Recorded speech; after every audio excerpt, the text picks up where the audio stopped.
It's almost as if, in some ways, he's kind of lost control to a degree of his backbenchers, and that there's a concerted effort to get rid of him.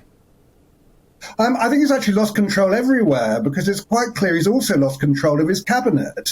Now, when it comes to Nazareth Ghani, the question obviously is why he didn't act nearly 2 years ago when she first made her complaint.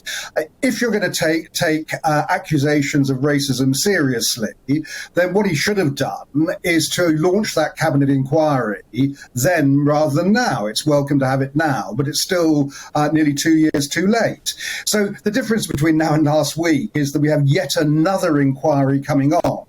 But I think that the reason he's moved so quickly, it's quite clear that Sajid Javid and Nadim Zahawi made quite clear they wanted to see what they call a proper investigation. These are not things cabinet ministers would actually say openly if you had a prime minister who was in control.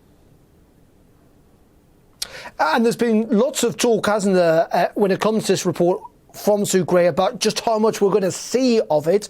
The impression from Nadim Zahawi this morning is that we're not going to see all of it, Nigel. What's your sense in terms of how much might be redacted, whether we'll only get to see a summary? And we know the Prime Minister has said repeatedly he will come to the Commons as soon as it is released.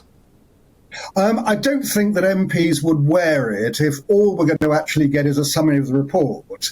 What I would expect to see is pretty much all of it. I can't see that with the pressure the Prime Minister has been under, he can do anything but deliver the report pretty much in full.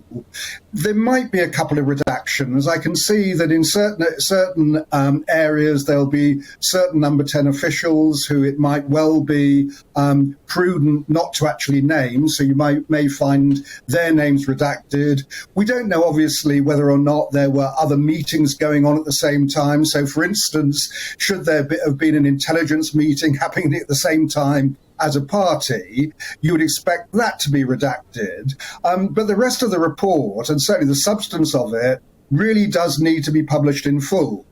The difficulty, obviously, here is this is a report commissioned by the Prime Minister. He's also the judge and jury. He can decide whether any rules have been broken.